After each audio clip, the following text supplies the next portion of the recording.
Oke, apa pertama-tama Kak, karena biasa Kiku ini apa tuh kayak pertemuan-pertemuannya itu kemarin diikuti kayak UMKM.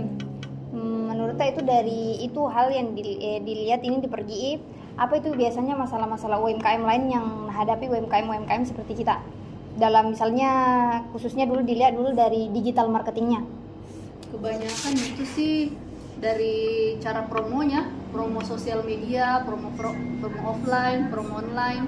Tapi alhamdulillahnya itu di pertemuan-pertemuan seperti itu kan mungkin program pemerintah itu untuk membuat UMKM naik kelas. Jadi ngajari semua itu cara promosi online, cara promosi offline, marketplace, ngajari semua Ki. Ya, kebanyakan kuliah kan rata-rata itu ada yang di atas umurku, bisa dibilang ibu-ibu, ibu-ibu, bapak-bapak, belum tentu nah kuasai juga itu dengan namanya sosial media, IG, Instagram, semua marketplace.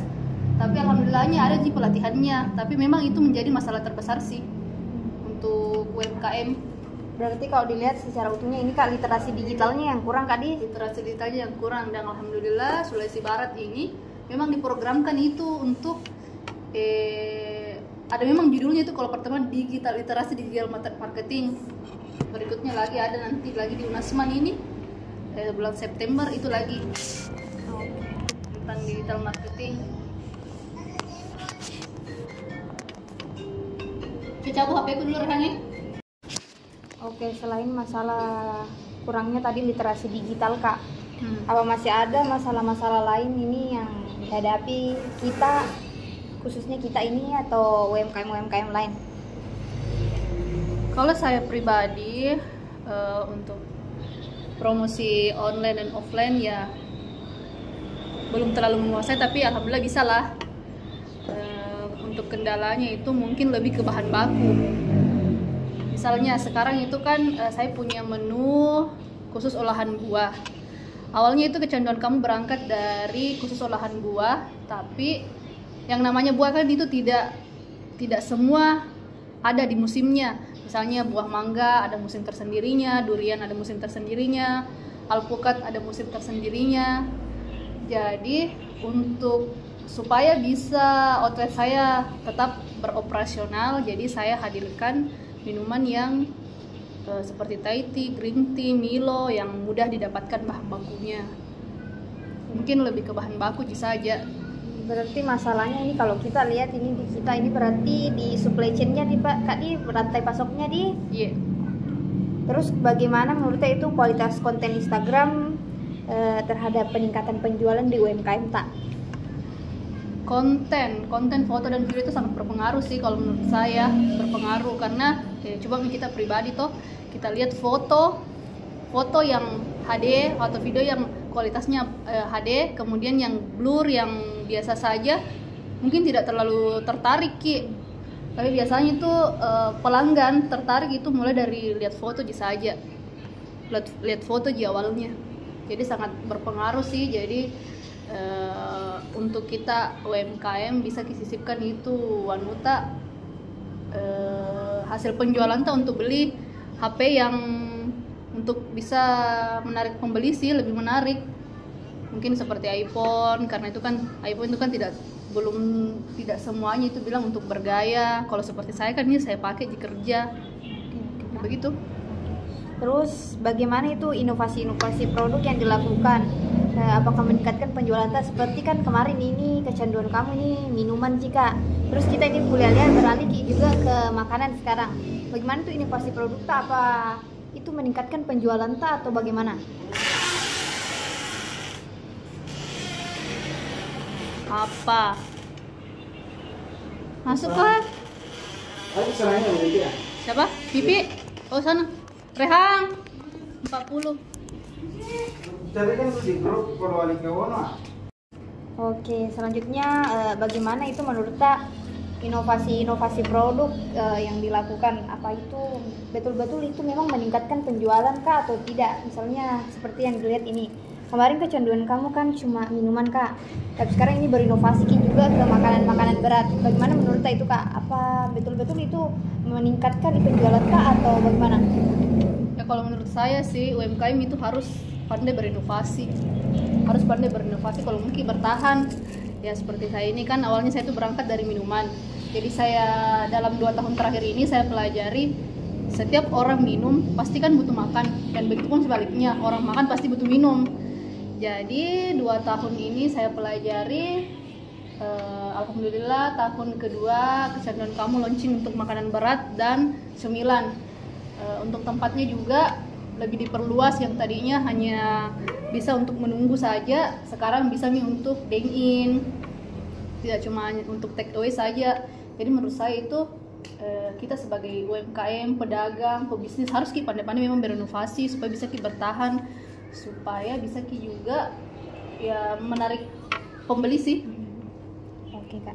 Terus bagaimana menurut Kak itu adanya FOMO dalam konten seperti kayak kemasan yang Instagramable kan, itu kalau dilihat itu lebih menarik kalangan muda Kak toh? Apa itu kalau misalnya diterapkan ini dengan adanya ini kemasan produk yang lebih menarik? Terus bagaimana menurut Kak itu yang konten FOMO dalam konten, misalnya kayak kemasan produk yang menarik Kak, seperti didesain itu kayak Instagramable yang kayak menarik untuk diposting sama generasi muda. Apa itu kira-kira kalau diterapkan ini apakah itu bisa berpengaruh dalam positif dalam meningkatkan penjualan tak, bagaimana atau tidak itu kira-kira? Jadi bagaimana tuh menurut Kak tentang adanya FOMO dalam konten, seperti kalau misalnya kita buat itu kemasan Kak seperti produk kemasan-kemasan yang Instagramable kan, itu kalau dilihat sekarang itu lebih menarik generasi muda Kak. Menurut Kak itu kira-kira kalau diterapkan dan mau diterapkan kira-kira bisa gitu menarik lebih banyak pembeli, terus meningkatkan penjualan tak atau bagaimana?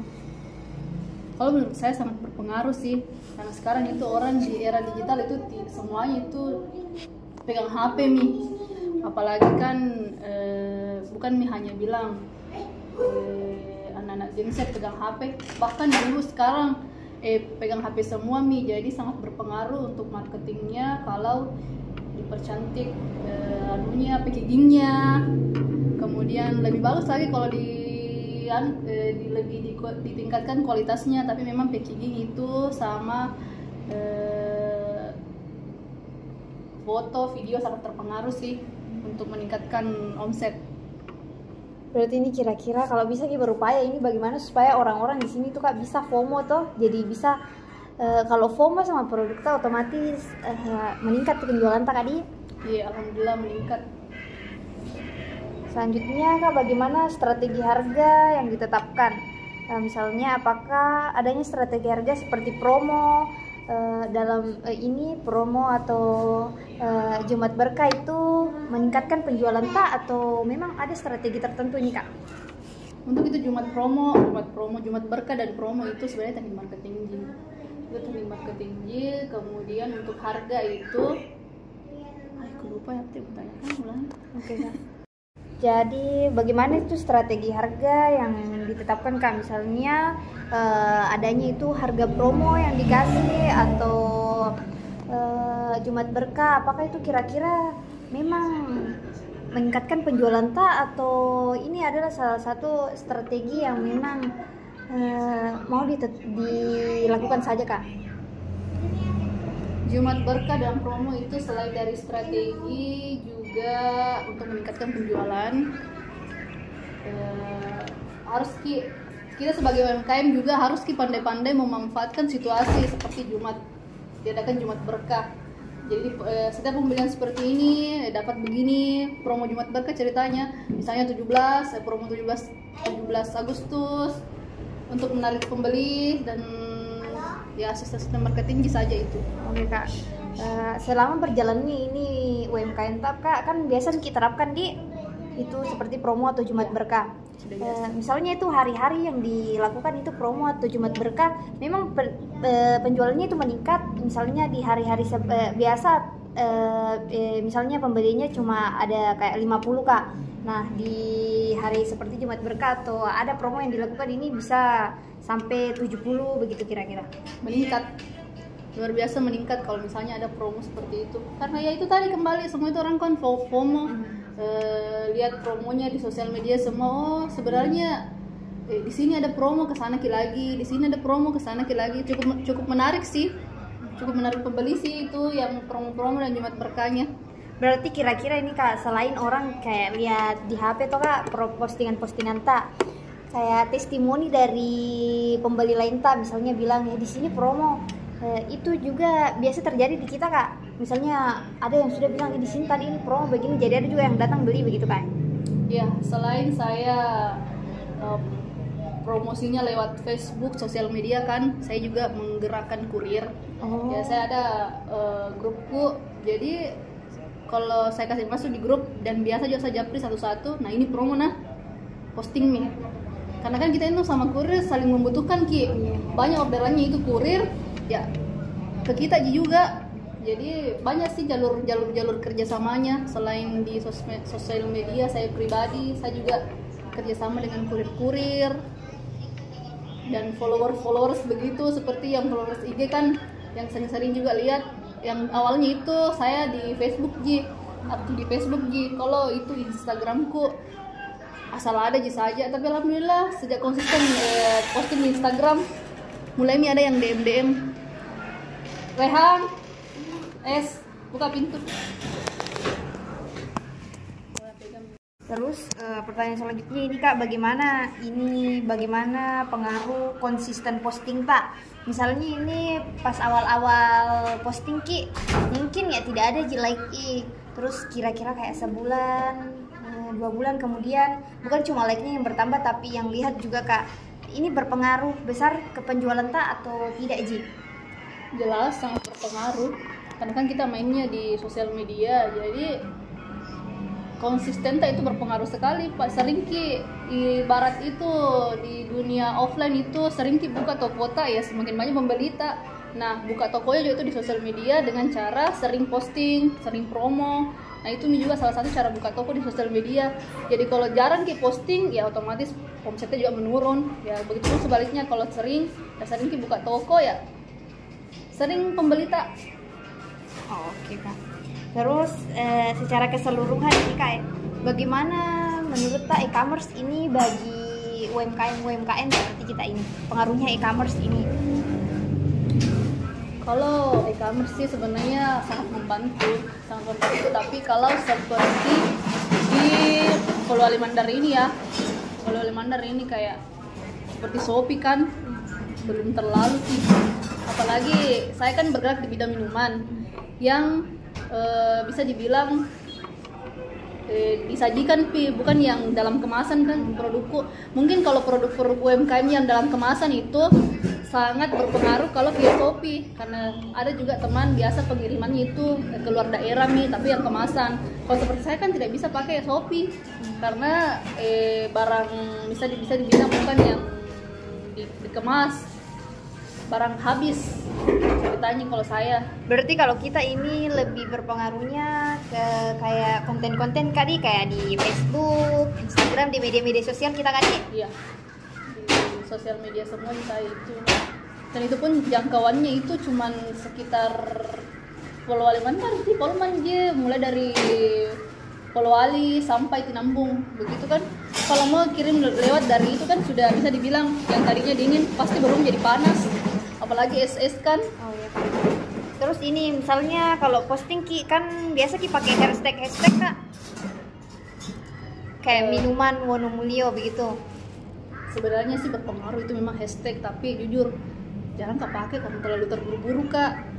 Mungkin lebih dibutuhkan itu ada yang pegang admin ya HP ku toh, maksudnya sosial media ku ada yang adminnya, jadi supaya tertata. Kalau saya pribadi terlalu terburu-buru karena masih kerja sendiri, jadi sudah posting keluar nggak pakai hashtag, tapi sebenarnya sangat berpengaruh sih. Dan juga kemarin itu waktu kegiatan di Mamuju disarankan memang pakai hashtag seperti itu. Oh, berarti hashtag berbasis lokal ini betul-betul memang berpengaruh sekali itu sebenarnya hashtag. kita juga kalau mau cari anu tadi Facebook tuh tinggal dicari saja situ kata kuncinya muncul Mi.